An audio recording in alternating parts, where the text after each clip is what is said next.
Badajeando la Noticia, donde Pedro Luna y Carlos del Valle del Río hacen de la política su patio de juegos. Un podcast presentado por Sin Sesgo.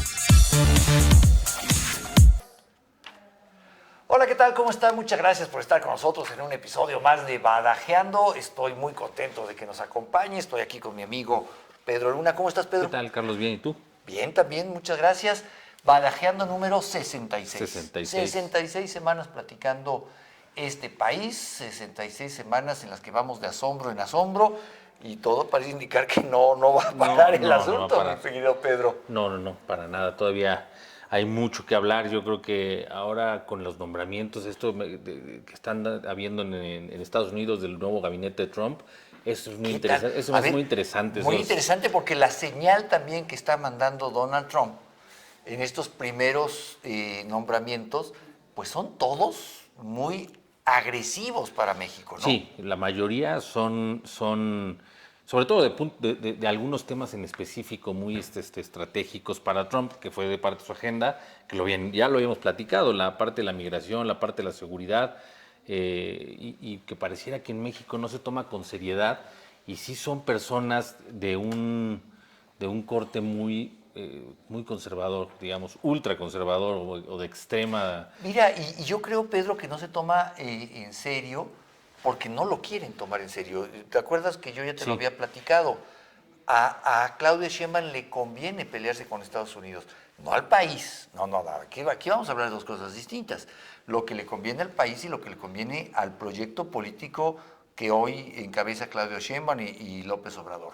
Ellos no quieren arreglarse con Estados Unidos, ellos no quieren un acuerdo. Es más, si mañana Donald Trump, como hoy dijo el día que estamos grabando este programa, bueno, el día de ayer, la noticia de hoy es que incluso anunció, ¿no?, que va a utilizar al ejército. Sí, va a declarar emergencia nacional porque de esa forma puede tener acceso a recursos, porque luego lo que sucede con las detenciones de los inmigrantes ilegales es que los detienen, pero por falta de recursos los dejan irse. En muchos casos los liberan, y esa es la gran queja de muchos estadounidenses. Ahora, ¿no? pero ayúdame a entenderlo, Pedro, porque Donald Trump habló de utilizar al ejército, sí, pero no puede utilizar al ejército, tiene que utilizar la Guardia Nacional. El ejército está para cuestiones fuera de su país. Sí, lo que tiene que hacer, lo que él... Ahora, la Guardia Nacional depende de los gobernadores, no del presidente. Exactamente, pero entonces, hay dos cosas que va a hacer. La declaración de emergencia nacional, que eso le da recursos del Pentágono para poder... Y no tener que tratar con el Congreso. Evita, ¿no? El Congreso, lo hace como una orden ejecutiva que dice que lo va a hacer entrando. Pero el día que tomó posesión. El día que tome posesión, y con eso ya están escogiendo las ciudades que van a estar en la frontera, obviamente, con México, donde van a poner los centros de detención, grandes centros de detención. Ya están empezando incluso a hacer las compras, hasta dicen, de camas y de catres y de todo, donde van a estar las personas detenidas. Sí. Esa es una parte. La otra de su estrategia es irse a una ley de hace más de 150 años, que es una declaratoria también especial del enemigo extranjero dentro del país, esa es en la que él se estaba basando y dijo en su campaña que iba a utilizar para poder hacer uso del ejército. Y que es la misma, hay que decirlo, en la que se fundamentaron para crear estos como campos de concentración de japoneses en la Segunda Guerra Mundial. Sí. Porque eran los enemigos, los posibles enemigos internos dentro del país. Exacto. Y que fue cuando tenían a muchas familias, a muchos los grupos asiáticos. Años exactamente. Claro. Entonces, dentro de esas ideas que parecían, y luego la gente dice que son descabelladas, yo creo que hay dos errores. Uno, decir que están descabelladas porque sí las va a hacer. Bueno, descabellado está el presidente, pero de que las hace, porque claro. El que no crea que va a pasar, eso ya lo vivimos en México, que se decía no lo va a hacer y no va a pasar y ya lo estamos viendo. Se va a moderar, no se va a moderar. Y además, el que se sigue hablando o se sigue tomando, yo lo veía en muchas cadenas, sobre todo las que se oponían en medios estadounidenses y serios, que además son muy buenos, como New York Times, el Washington Post, CNN, que decían que todavía no tiene la capacidad y la experiencia política Donald Trump. Creo que eso es un error menospreciarlo porque sí.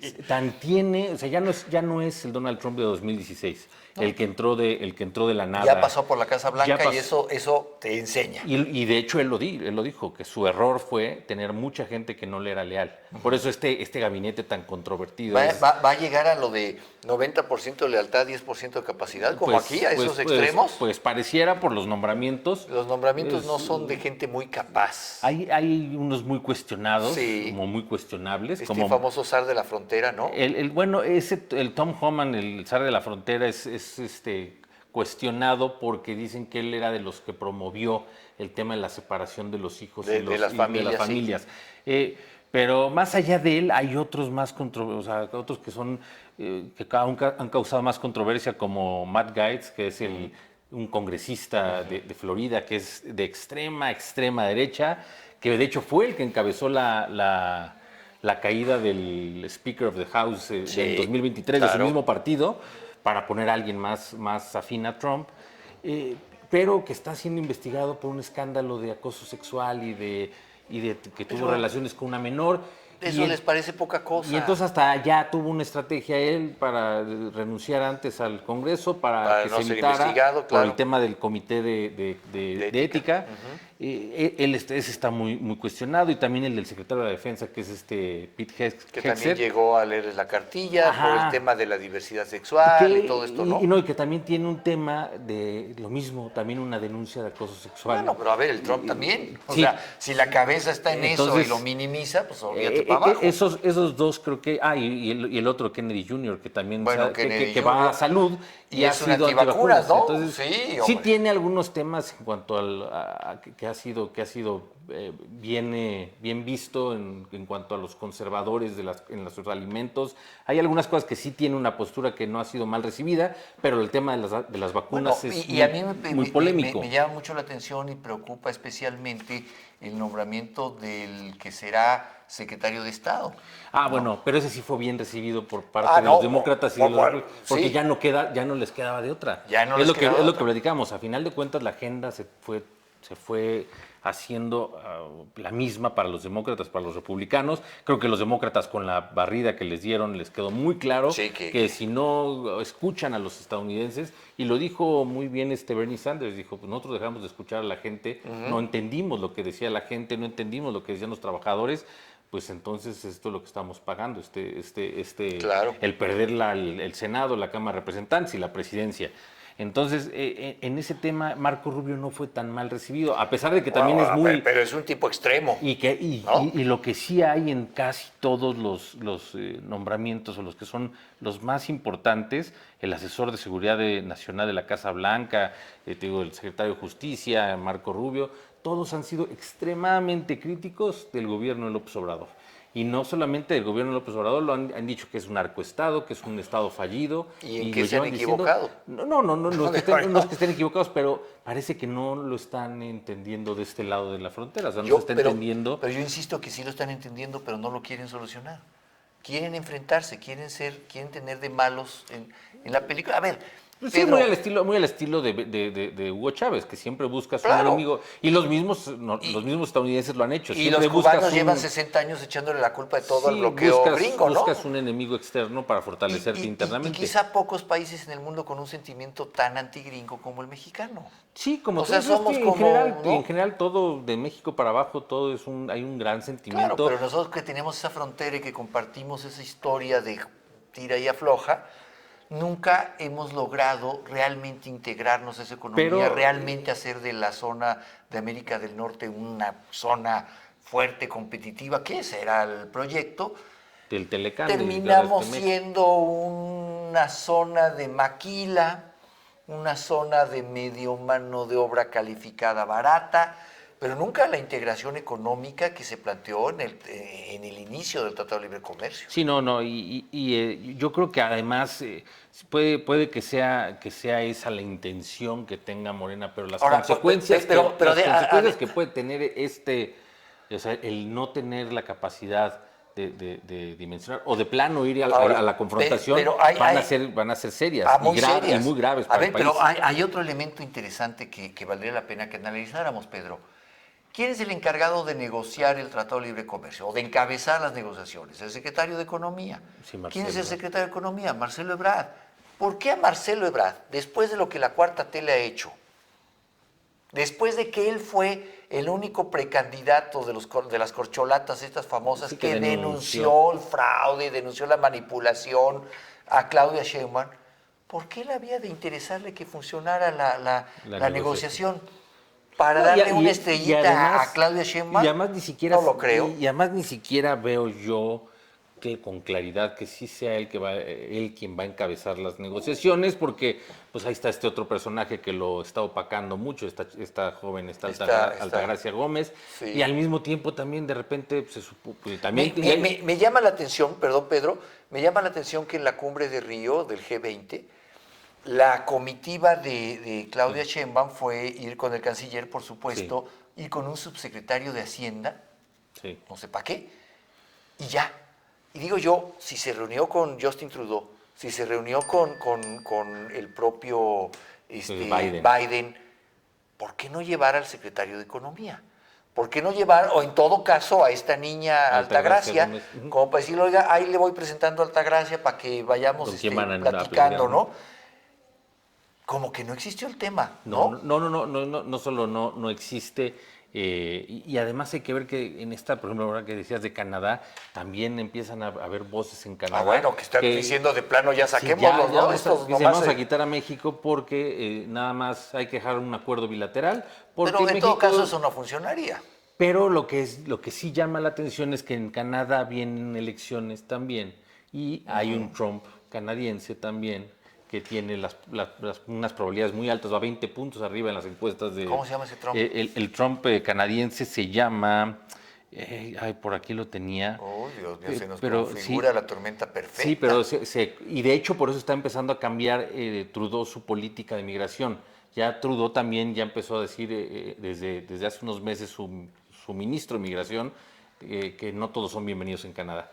Entonces, bueno, sí, Canadá ha tenido una política muy dura. Y entonces está empezando a cerrar. Y en eso también salen las voces de estos primeros ministros de Alberta y de Ontario, en los que dicen que el de Ontario fue el primero que dijo había que sacar a México, como que no Doug aporta Ford de Ontario, después Daniel Smith. Claro, eso se entiende desde Canadá, pero, desde Estados Unidos, ¿no? Pero y al mismo tiempo le hacen un cuestionamiento justo antes del G20, todavía antes de que viajara a Brasil Trudeau, le preguntan sobre estas declaraciones y dice, bueno, no, habrá que ver, pero no las niega, y ya no la niega porque lo están, y ya entendió, yo creo que viendo el ejemplo de Estados Unidos, que se tiene que recorrer hacia la derecha o hacia la parte más extrema, porque si no va a perder y lo van a arrollar a su partido, que es el Partido Liberal de Canadá, contra el conservador. Entonces, en ese tema, digo, yo no veo a México, y se lo dijo, y ya trascendió que platicaron de eso Trudeau y Claudia Sheinbaum en el G20, que hablaron del tema de la preocupación de cómo México deja entrar a China, o sea, que México es la puerta de atrás para que entre a América del Norte todo lo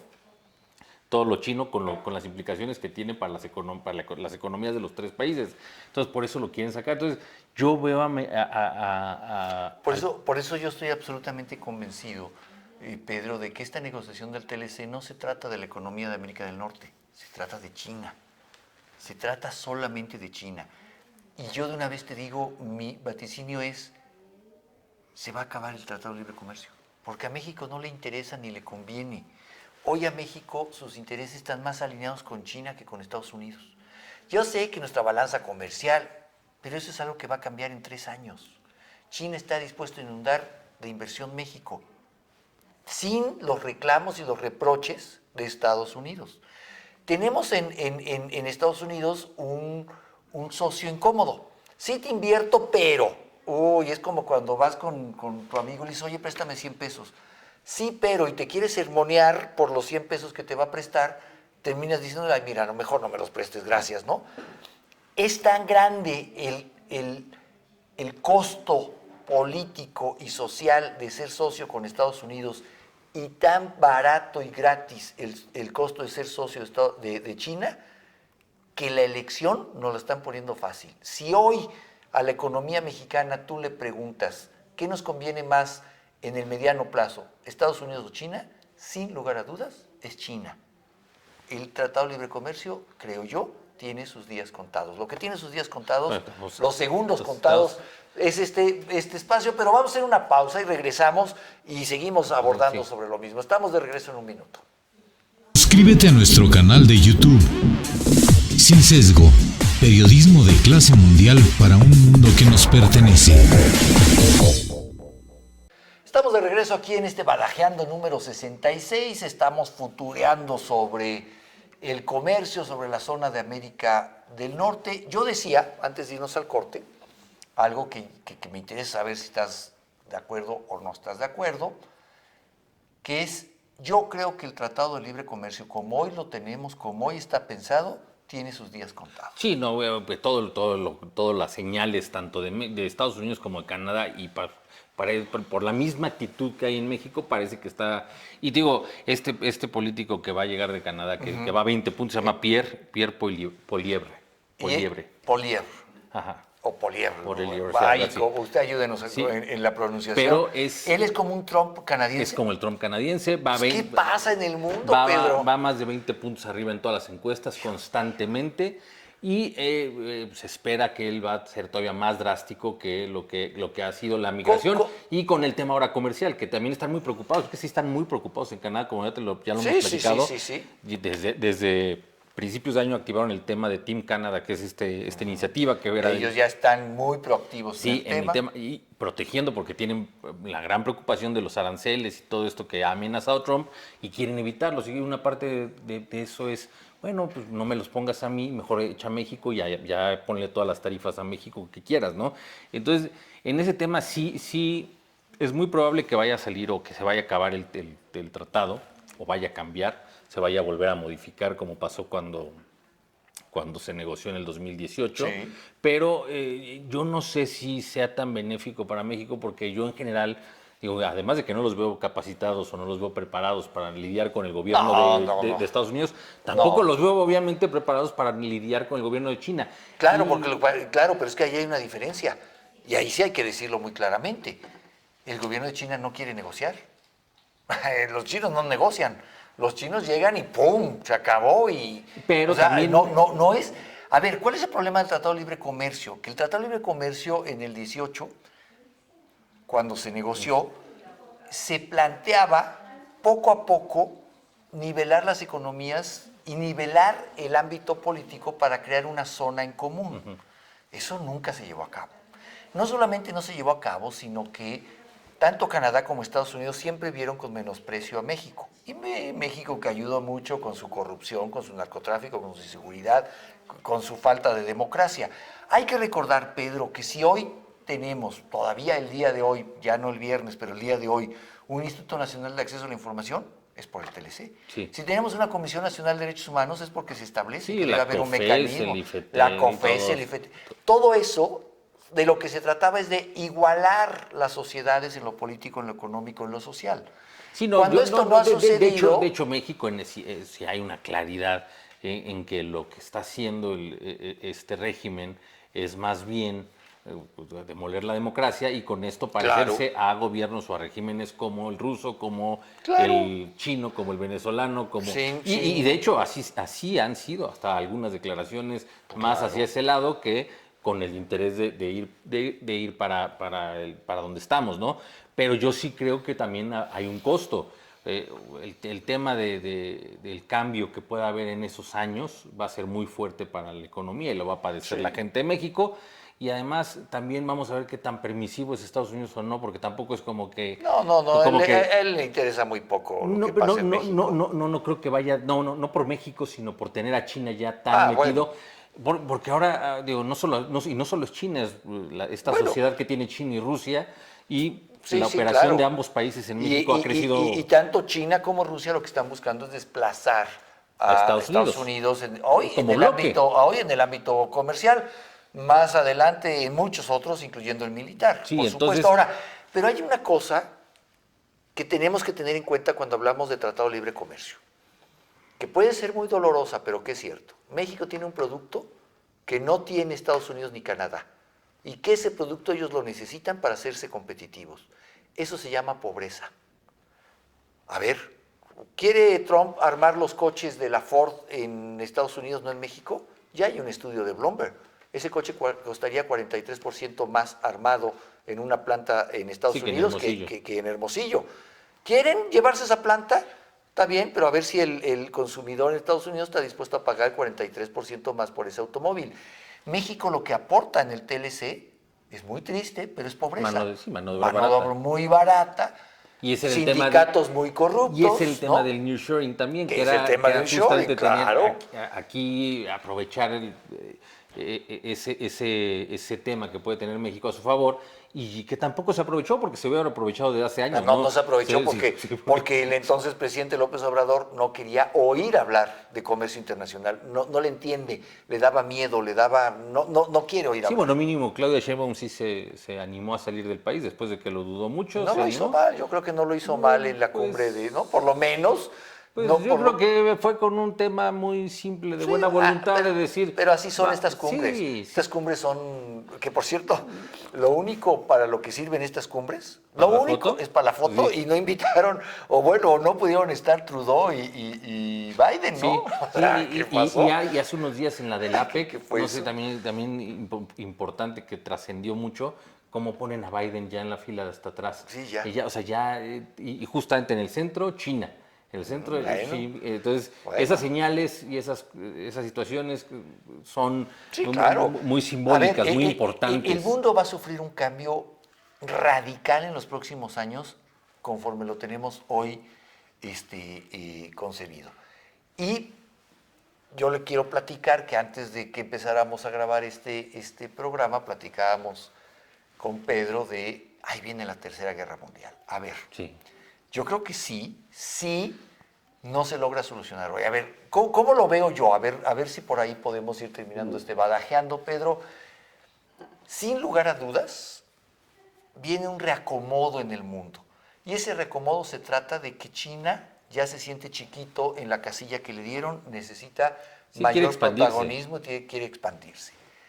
Si comercialmente lo dejan, y eso tiene que ver con México y tiene que ver con mercados como Brasil, como muchos otros mercados emergentes. Si logran darle y logra acomodarse, tendremos un nuevo mundo sin una guerra.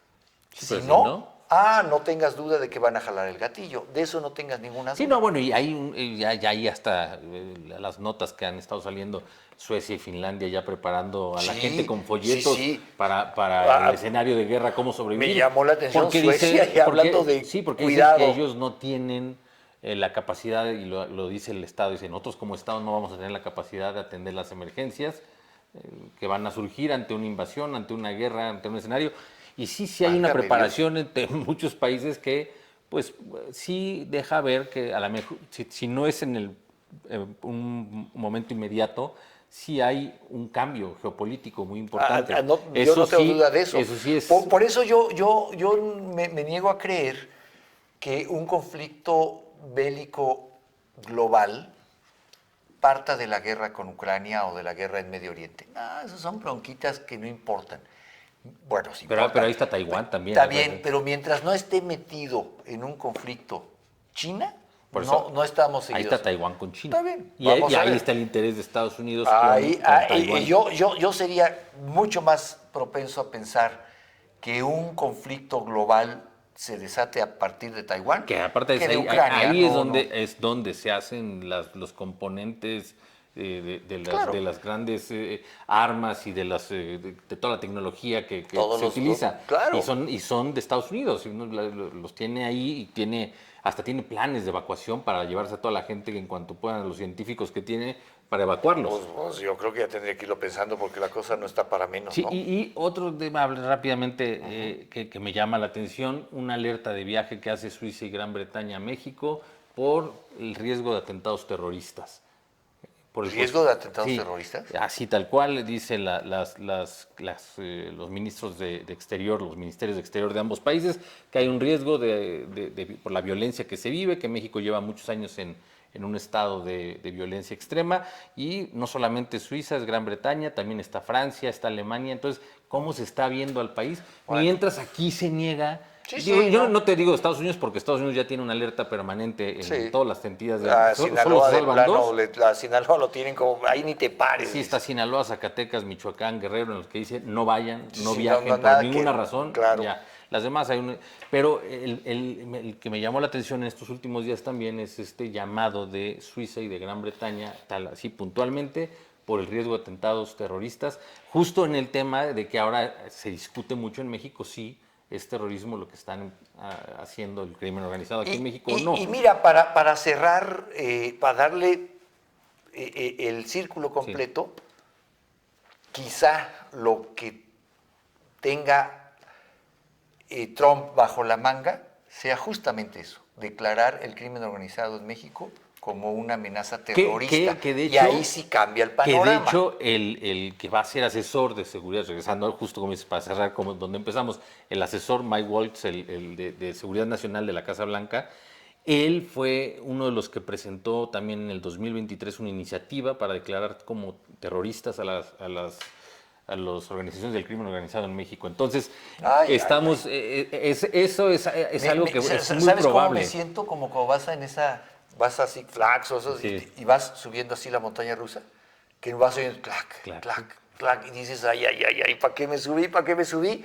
Y estamos por llegar a esta parte en donde además te dejan ahí un segundito para que aumente todo. Y mientras te tanto en sueltan. México, digo, no pasa, o sea, no hay... No pasa nada. Y la oposición no existe. Y la oposición no existe y se y gobierna desde el rancho. y lo que sí veo es que hay una gran borrachera de poder, hay una gran fiesta Una de poder, una soberbia, como no había visto yo desde la época más Ni con añeja Fox, del PRI. que No, yo me estoy remontando a la época de los 70, de Sí, los no, 60 no, del nunca. prismo. No. Y con un elemento que sí cambia, y es que ahora nos enteramos, porque antes sí no te enterabas. Claro, ahora todo... Sí, ahora es peor, creo que es mucho peor porque es más cinismo. Por ejemplo, el tema de Monreal, el tema Sí. de cómo pasan las cosas en la Cámara de Senadores, en la Cámara de Diputados. el voto falso de Pedro Ace es una de los vergüenza. votos que no fue uno, fueron como 4 Fueron votos como faltados. 4. Entonces, Fíjate a lo que hemos llegado. Bueno, lo que también ya se nos acabó es el tiempo, pero ya seguiremos Sí. hablando de esto porque ciertamente esa soberbia está marcando el gobierno y eso la traerá- ubris, decían los La griegos. ubris. Ese es el... Querido Pedro, muchas gracias por este Badajeando, muchas gracias a usted por escucharnos, por vernos, estamos muy reconocidos de que nos vea y bueno, pues ya seguiremos platicando este país, a ver qué tal nos va. Por lo pronto, muchas gracias, yo soy Carlos del Valle. Yo soy Pedro Luna. Hasta luego. Adiós. Hasta aquí Badajeando la Noticia, donde Pedro Luna y Carlos del Valle del Río hacen de la política su patio de juegos. Un podcast presentado por Sin Sesgo.